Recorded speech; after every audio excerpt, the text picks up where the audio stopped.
গত বছর ৩ আগস্ট শহীদ মিনারে যে সমাবেশ হয়েছিল, সেই সমাবেশে উপস্থিত থাকার ভাগ্য আমার হয় নাই, কিন্তু আমি হৃদয় দিয়ে অনুভব করি গত বছর শহীদ মিনারে যে সমাবেশ হয়েছিল সেটা নিছক কোনো জনসমাগম ছিল না। বাংলাদেশের লাখো কোটি মানুষের শোকদ্রোহ এবং শপথের সম্মিলন ছিল গত বছরের সমাবেশ। ভাইরা আমার, ২৪-এর অভ্যুত্থানের মধ্য দিয়ে এই বাংলাদেশে যে নতুন প্রজন্মের জন্ম হয়েছে, যে নতুন রাজনৈতিক জনগোষ্ঠীর আবির্ভাব হয়েছে, সেই নতুন রাজনৈতিক জনগোষ্ঠী এমন, যদি কোনোভাবে বাংলাদেশের কোনো কোণে কোনো বিপদ আসতে থাকে, এই প্রজন্ম জীবন দিয়ে সেই বিপদ মোকাবেলা করবে।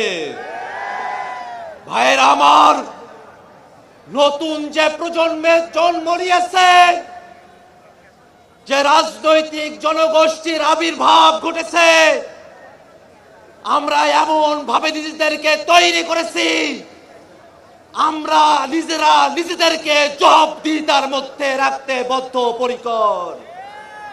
ভাইয়েরা আমার, বাংলাদেশের মানুষেরা যুগের পর যুগ ধরে যে বঞ্চনার শিকার হয়ে এসেছে, সেই বঞ্চনা থেকে মুক্তির জন্যই আমাদের শহীদেরা জীবন দিয়েছেন।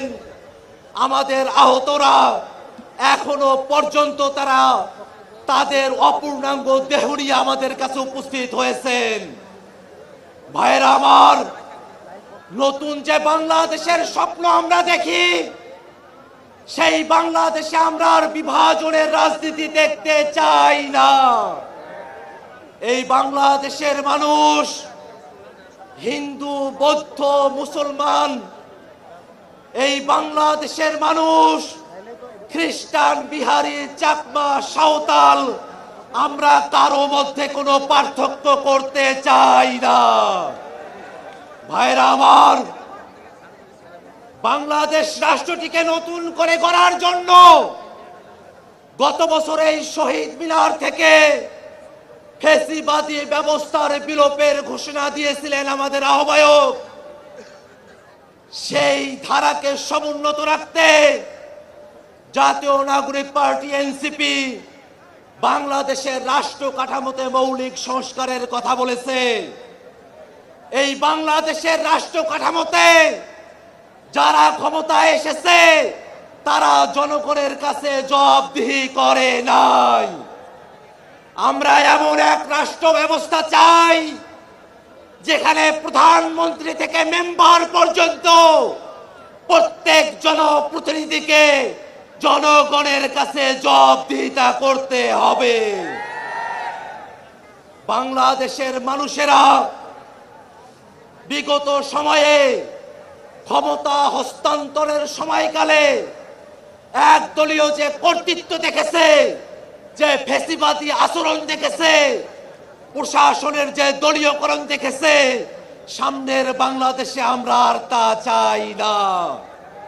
ভাইরা আমার, মৌলিক সংস্কারের প্রয়োজনে বাংলাদেশের প্রতিষ্ঠানগুলোকে দলীয়করণের হাত থেকে বাঁচাতে হবে।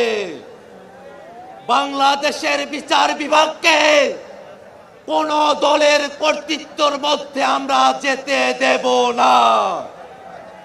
বাংলাদেশের সচিবালয়ে যে নীতি নির্ধারণ করা হবে, সেই নীতি যেন জনস্বার্থের পক্ষে হয়, সেটা স্বচ্ছতার সঙ্গে জনগণের কাছে উপস্থাপন করতে হবে। ভাইরা আমার, মৌলিক সংস্কারের ভিত্তিতে জাতীয় ঐক্যমত্য কমিশনে রাজনৈতিক দলগুলোর ঐক্যমত্য তৈরি হয়েছে। আমরা হয়তো অনেক প্রত্যাশা নিয়ে ঐক্যমত্য কমিশনে গেছি, মৌলিক সংস্কারের যতটুকু প্রত্যাশা পূরণ হয়েছে, বাংলাদেশের মানুষ অপেক্ষা করছে জুলাই সনদের প্রত্যেকটা কথা বাংলাদেশে বাস্তবায়ন করতে হবে। জুলাই সনদকে কোনো কাগুজে বাঘে আমরা পরিণত হতে দেব না। ভাইরা আমার, সরকার জুলাই ঘোষণাপত্র, জুলাই সনদ প্রণয়ন করবে। আমরা সরকারের কাছে উদাত্ত কণ্ঠে আহ্বান রাখতে চাই, জুলাই ঘোষণাপত্রকে সাংবিধানিক স্বীকৃতি প্রদান করতে হবে। জুলাই সনদকে আইনি স্বীকৃতি দিতে হবে। লিগ্যাল ফ্রেমওয়ার্ক অর্ডার করে, এলএফও করে জুলাই সনদকে কার্যকর করতে হবে। ভাইরা আমার, জুলাই সনদের সংস্কারকে অন্তর্বর্তীকালীন সরকারকেই বাস্তবায়ন করতে হবে।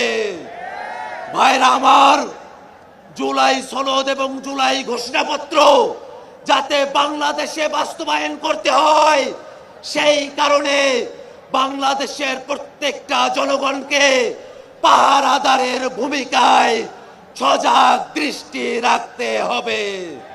ভাইরা আমার, নতুন বাংলাদেশের যে ইশতেহার আজ ঘোষিত হবে, সেই নতুন বাংলাদেশকে সামনের দিকে এগিয়ে দিতে জাতীয় নাগরিক পার্টি এনসিপির সারা দেশের সকল নেতাকর্মী, আমাদের যুব উইং, আমাদের শ্রমিক উইং, আমাদের ছাত্র ভাইয়েরা, বৈষম্যবৃদ্ধি ছাত্র আন্দোলনের সকল সহযোদ্ধা, সকলকে সজাগ থাকার আহ্বান রাখিয়ে আমি আমার বক্তব্য শেষ করছি। ইনকিলাব জিন্দাবাদ।